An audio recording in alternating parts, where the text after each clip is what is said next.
So today we're going to take a look at Faze versus 100 Thieves on Split. Obviously, we don't have too many more games of Split to analyze potentially, so I thought we'd pick Split even though it was the game that 100 Thieves actually managed to win. But essentially it's fine because the same themes were playing out throughout this entire series.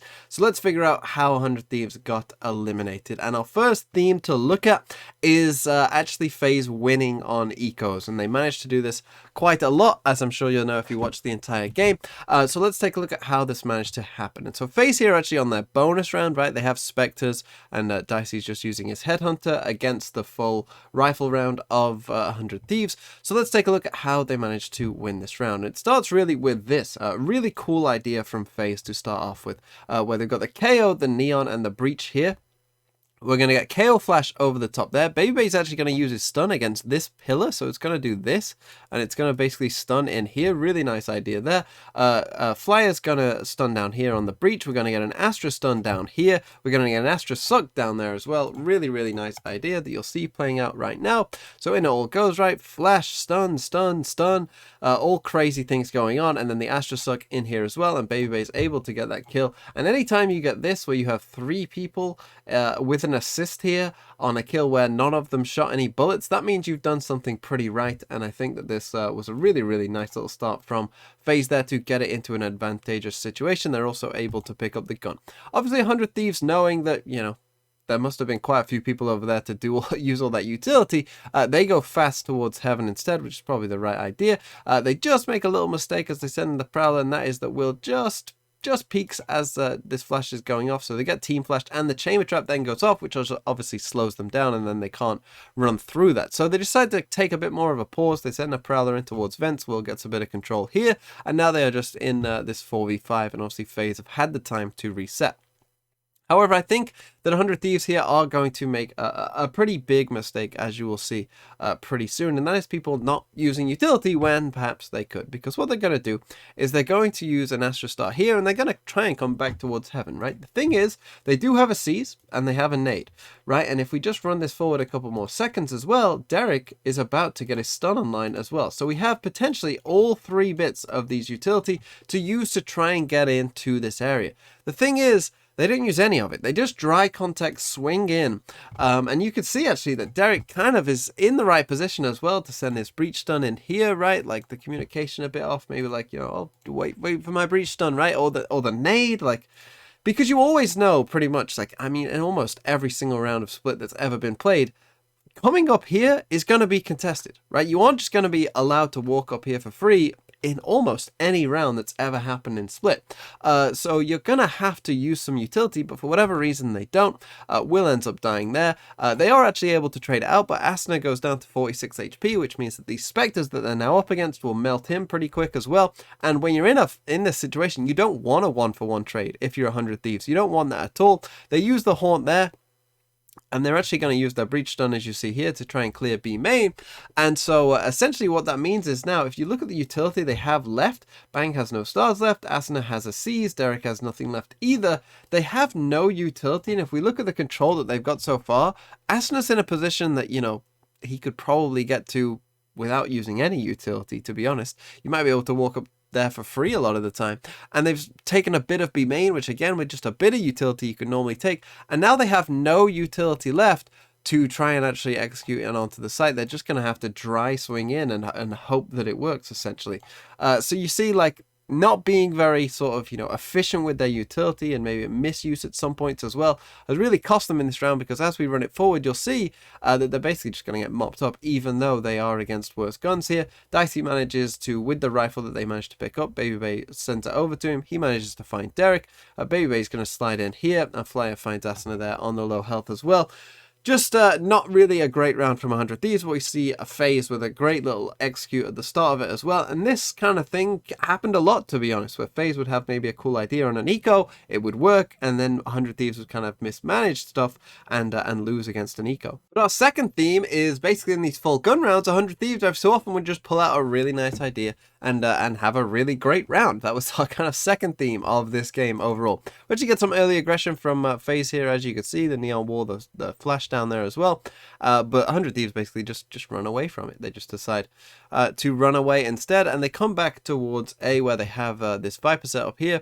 Got the orb in there, the Viper wall down here, and they're basically going to use that to kind of sneak up on this chamber, and you're going to see that they just end up executing on towards this A site, and it goes very well for them. So this Viper orb is about to go back up to allow this Viper to kind of gain this little area here, as you can see. And what we're about to get is a flash on this left-hand side here, and that flash is actually going to manage to catch both the chamber and the KO, who's going to come dropping at the kind of wrong time into that flash, and you'll see that they just get a ton of value from it, because in goes Will, there goes that flash. You can see that both the KO was looking at this direction as well, so I'm pretty sure they both got fully caught by it, and in they go. He just takes a random shot, the orb drops, Stella gets a very free kill there, a Fade Haunt comes up on the top of the site here as well, and then we get this great Astra stuck on Poised also, that they get a free kill on that as well. And again, anytime you see these 3 people up there, you know, this means that something has gone pretty right. So really nice from 100 Thieves. They end up in this 5v3. They're going to get the Viper's Pit down as well as they get the Spike down. And then from there, obviously, it's a pretty easy mop up. So a great little flash, great Astra Suck in there as well. And you know, they managed to win this round. And there was quite a few different rounds like this across the whole series where, you know, it would look like 100 Thieves kind of dead and out, and then all of a sudden they'd just pull out a really nice round and everything would look really great. And as we run this forward, the timing on this is going to be pretty unfortunate, because one goes up as one goes down, but then bang, comes back down and ends up dying. But Asuna's going to hit this really nice shot here on Baby Bay, and we end up in this situation here, 4v2. We can run this a bit further forward as Faze at this point. We're just looking for exits that they will find with Flyer here. But yeah, this was our second theme of just some really nice rounds. Asuna finds that kill there, and he's going to find the final one as well to mop it up and get 100 Thieves the round. And our next theme to talk about is Asuna going crazy, which he did the entire series really here. And we'll take a look at round number 10. This is quite a nice round on the whole, but obviously definitely from Asuna, who manages to get an ace in this round. As we see, it starts with actually with Dicey managing to get it into a 5v4, just pushing down mid there with the chamber, contacting, and then just finding that first kill and getting out. And so ends up in a pretty bad start for 100 Thieves. But as I said, Asuna is just going to go crazy in this round, as you will see. They're going to have a pretty nice idea overall, I think, here, 100 Thieves. They're going to start towards mid and going to start to take some of this control towards this area in mid overall. And they're going to try and contact up here into heaven again. They see Baby Bay there. Asuna almost manages to get him there. And then we're going to get some trade of utility as Baby Bay uses his stuns there. We're going to get an Astra Suck in here eventually as well. We're actually going to get a Breach ult towards heaven as well, as we just fight for heaven control, as you're about to see. So a Breach stun comes in, then actually the ult comes in as well to really push them back. And so they do get pushed back all the way back to mid, but Asuna doesn't give it up. He actually manages to hit Baby Bay with the Prowler there, and again retake some of this heaven control. But whilst that's going on, they actually start to explore back towards vents. We see that we get some pressure here towards vents overall, and actually this time there is no chamber trap. The chamber trap is on B instead, and so this pressure starts to come in. Dicey starts to see that Stella is there. He actually misses that shot there, and so it creates some confusion here. As you see, the Astra is sort of starting to rotate across as well, and so Asuna just finds that kind of gap in the defenses overall, and he is able to actually walk all the way into spawn and get the kill on Superman. Then he uses his ult. We get a really nice flash here as well. He's able to get that kill also, and so we actually end up in a 4v3. Really nice from 100 Thieves on the whole. Nice breach aftershock there, but we get a good Astra stun coming out from Bang, and actually we get a good stun from Flyer as well that catches Asuna, but he's still able to get that kill also. And then as we run this forward, nice C's to get a bit of control here to allow them to try and cross there. We get a nice trade from Asuna, and well, this round was probably in the bag either way because Stella is walking behind the chamber here, but Asuna doesn't need his help. He gets an ace, and as I said, he was playing extremely well this entire series. Our next theme to look at is 100 Thieves being good at retakes, particularly on split, as we will see in this round, round number 16. So they're obviously on the defensive side now. And Faze here, what they're going to do is they've grouped up as a 4 here, as you can see. They're going to pop the KO ult, and they're just going to execute onto site. And obviously, when you get a KO ult, a lot of times teams will just play for retake, you know, not wanting to risk it with no utility, but we'll see what happens here. So we're going to get the KO ult popped off there. We get a flash in they come. Actually, Stella does well to get the spit out before they actually manage to get suppressed there, and so he does manage to do a bit of damage to them as they come in. But yeah, we are just going to end up in this full retake, as you will see. The spike goes down, and Faze just get into this post-plant position. Now, 100 Thieves have the breach ult, but Faze play around that pretty well, as you can see, because this breach ult is going to come in here, but not manage to catch anyone at all, as you're about to see. But it does get them in onto the site. So in goes the breach ult there. We're about to get a crazy fight overall, but it doesn't catch anyone, as you can see. But this fight is about to happen, where unfortunately Dicey just misses Asuna there, and Asuna is able to get that kill. But this is really, really nice. You can see that Baby Bay is vulnerable here, because we actually have a Viper spit down below him here, and we've got the aftershock coming in from the breach as well. So that means he takes double damage, and because of the damage that he took running in from the first Viper molly, and the damage that he's taken from this second Viper molly, it means that just one ping from this aftershock is able to kill him, because he's taking 120 damage. So you see, that manages to get a kill as well. Really, really nice there from 100 Thieves. And then they're just able to mop up. Will's able to get this to half before this aftershock goes off there. Poise does manage to find Asuna, who was in heaven here, but we're going to get Derek with a really nice flash coming out here, who's able to then get not just one, but then the second as well on Poise. And whilst that was going on, Bang had managed to find the kill on the breach as well. Really, really nice, clean retake from 100 Thieves, especially considering their breach ult didn't catch anyone as well. This was really well played on the whole. But now let's come to round number 18. And this one is quite an interesting round. I'd be very interested to hear what people think about this round overall, because 100 Thieves are going to do something quite interesting indeed. So they're going to send a stun down here towards B main. They actually send quite a bit towards B main. They got the smoke in here. They want this early B main control, but whilst that's going on, we have just the breach and the Raze just walking down mid, right? Just pure walking down mid. But as you see, Faze seem pretty ready for it. They've got 3 players in mid of their own there. And, well, eventually this happens when Derek just keeps on walking there. He's going to die, Flyer's going to peek out and manage to kill Will as well. And then if we keep running the round forward, well, we'll see how it goes, right? Because obviously they lose those first 2 kills there. Baby Bay sends in a nice stun there. They start to calm in. Dicey is able to get that kill. And then from here in this 5v2, the round is already over. They managed to lose this round. But let's go back and just talk about what really went on in this round. So, is it a bad idea overall to just go walking down mid here? You might be a bit confused. You know, they're not using any utility. It's a breach and a Raze, so they don't have a great way of getting out. Some of you might point to this Viper wall that's down on the floor here as well. Like, oh, maybe that's their tool of escape, right? That's how they're going to try and get this kill, and obviously then just escape, right?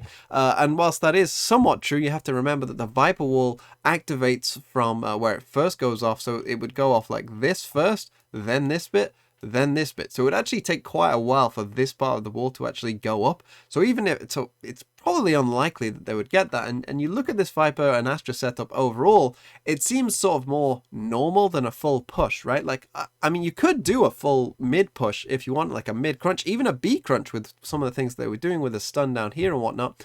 You know, all of that could be possible, right? Like you smoke this off, and then you send a nade in there as well, and then you stun down here, and you got a fade horn out here, right? And you just do this. Like, that's something that is very possible, but just this straight walk down mid, you might be a bit confused.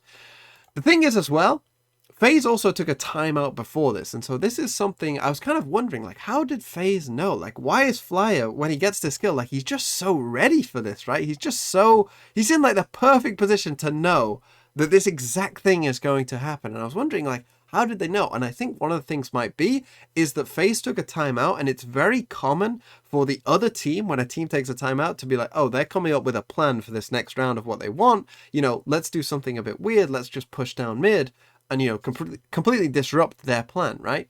So it seemed like Faze, knowing that 100 Thieves might do that, and I'm not sure if this is something that 100 Thieves, you know, often do, and this is something that Faze knew about, like, oh, when we take a timeout, 100 Thieves are going to get aggressive on defense.